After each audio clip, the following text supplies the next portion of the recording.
തണൽ agro farm and nursery, Cheruvanchery. Gramika ന്യൂസിലേക്ക് സ്വാഗതം. കഴിഞ്ഞ ദിവസം അഞ്ചരക്കണ്ടിയിൽ ബൈക്കിൽ കാറിടിച്ച് വീഴ്ത്തി യുവാവിനെ തട്ടിക്കൊണ്ടുപോയി 8 ലക്ഷം രൂപ കവർന്ന കേസിലെ പ്രതികളിലൊരാൾ പിടിയിൽ. കക്കാട് കൊറ്റാളി സ്വദേശി പള്ളിയത്ത് ഹൗസിൽ പ്രസൂണാണ് പിടിയിലായത്. എടയന്നൂർ സ്വദേശി മുരിക്കിൻചേരി മാറൂഫിനെയാണ് പ്രതികൾ സംഘം ചേർന്ന് കാറിൽ തട്ടിക്കൊണ്ടുപോയി പണം കവർന്നത്.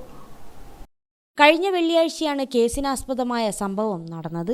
രാവിലെ 10:30 അഞ്ചരക്കണ്ടി ചാലോട് റോഡിൽ അമ്പനാട് വളവിൽ വെച്ചാണ് സംഭവം.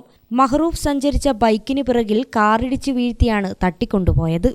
മഹറൂഫിനെ കാറിൽ പിടിച്ചുകയറ്റിയ സംഘം അഞ്ചരക്കണ്ടി വഴി മട്ടന്നൂർ റോഡിലേക്ക് കയറുകയും കീഴല്ലൂർ മുത്തപ്പൻ ക്ഷേത്രത്തിന് ചേർന്നുള്ള മുടക്കണ്ടി റോഡിനടുത്തുള്ള കനാൽ പാലത്തിന് സമീപം തള്ളിയിടുകയുമായിരുന്നു.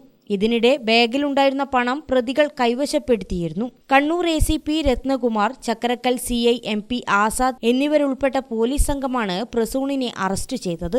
കാറിൽ വ്യാജ നമ്പർ പ്ലേറ്റ് ഉപയോഗിച്ച് നടത്തിയ കുറ്റകൃത്യത്തിൽ വാഹനങ്ങൾ കേന്ദ്രീകരിച്ചുള്ള അന്വേഷണത്തിലാണ് പ്രതിയെ പിടികൂടിയത്. സംഘത്തിലെ 3 പ്രതികളെ കൂടി കിട്ടാനുണ്ടെന്നും വലിയൊരു റാക്കറ്റ് തന്നെ ഇതിന്റെ പിന്നിലുണ്ടെന്നും ചക്കരക്കൽ പോലീസ് പറഞ്ഞു. മറ്റു പ്രതികൾ പോലീസിന്റെ വലയിലായതായാണ് സൂചന. Gramika news, Chakkarakkal.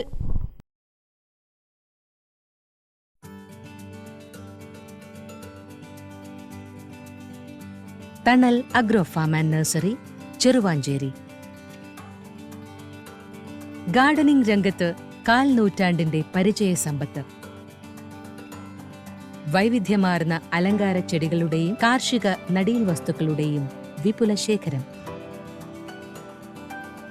Wholesale retail രംഗത്ത് 100 കണക്കിന് സംതൃപ്തരായ ഉപഭോക്താക്കൾ. വിദഗ്ധരുടെ മേൽനോട്ടത്തിൽ ഗാർഡനിംഗ്, ലാൻഡ്സ്കേപ്പിംഗ് ആൻഡ് മെയിന്റനൻസ് എന്നിവ ചെയ്തു കൊടുക്കുന്നു.